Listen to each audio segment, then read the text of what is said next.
बच्चों आज हम करेंगे 7th क्लास की एसएसटी की वर्कशीट नंबर 13। दिल्ली के सुल्तान से वाले पार्ट से ये हमारी वर्कशीट ली गई है। तो उपविषय है 15वीं-16वीं शताब्दी में दिल्ली सल्तनत के बारे में बताया गया है। तो जो तुगलक वंश है उसके बाद दिल्ली पर लोदी, सैयद और सूरी वंश ने शासन किया। शेरशाह सूरी के शासनकाल में विकसित राज्य छोटा जरूर था लेकिन वो शक्तिशाली था। तो शेरशाह सूरी के द्वारा स्थापित की गई प्रशासन व्यवस्था भविष्य के राजाओं के लिए एक मिसाल बन गई। बंगाल, जौनपुर, मालवा, गुजरात, राजस्थान, दक्षिण भारत के अनेक राज्य एवं अफगान शासक दिल्ली सल्तनत के अंतिम वर्षों में अस्तित्व में आए। तो अलाउद्दीन खलजी और मोहम्मद तुगलक के प्रशासन के बीच में तुलना की गई है।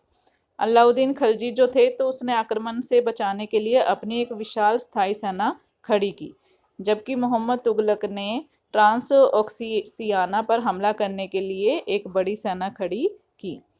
अलाउद्दीन खलजी ने अपने सैनिकों के लिए सीरी नामक एक नए गैरिसन शहर का निर्माण किया और मोहम्मद तुगलक ने दिल्ली के 4 सबसे पुराने शहरों के निवासियों से खाली करवा दिया और वहां सैनिक छावनी बना दी।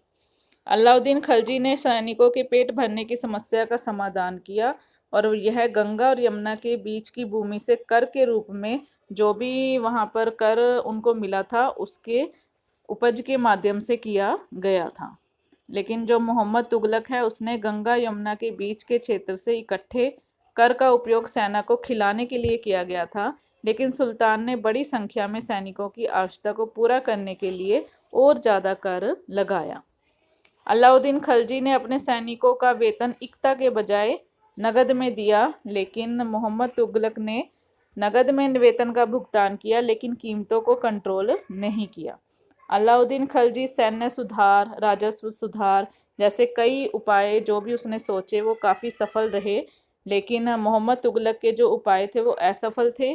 कश्मीर पर उसका आक्रमण पूरी तरह विफल रहा था। फिर उसने ट्रांस ओक्सियाना पर आक्रमण करने की अपना योजना छोड़ दी और अपनी बड़ी सेना को भंग कर दिया। तो इसी वर्कशीट से संबंधित आपके 2 क्वेश्चन नीचे दिए गए हैं। फर्स्ट है हमारा अलाउद्दीन खलजी और मोहम्मद तुगलक की प्रशासनिक व्यवस्था के मध्य अंतर स्पष्ट कीजिए। तो ये जो हैं ये अंतर ही हैं, तो आप 2 या 3 लिख सकते हैं इसी तरह से टेबल बनाकर। नीचे दी गई सारणी में वंश के अनुसार उनके शासकों के नाम लिखिए। तो सबसे पहले है दास वंश। तो दास वंश में हमारी रजिया सुल्तान है, कुतुबुद्दीन ऐबक है, इल्तुतमिश है। और तुगलक वंश में मोहम्मद तुगलक, फिरोज शाह तुगलक।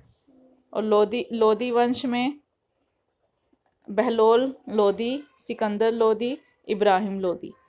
तो ये बच्चे आज की आपकी वर्कशीट इतनी ही है।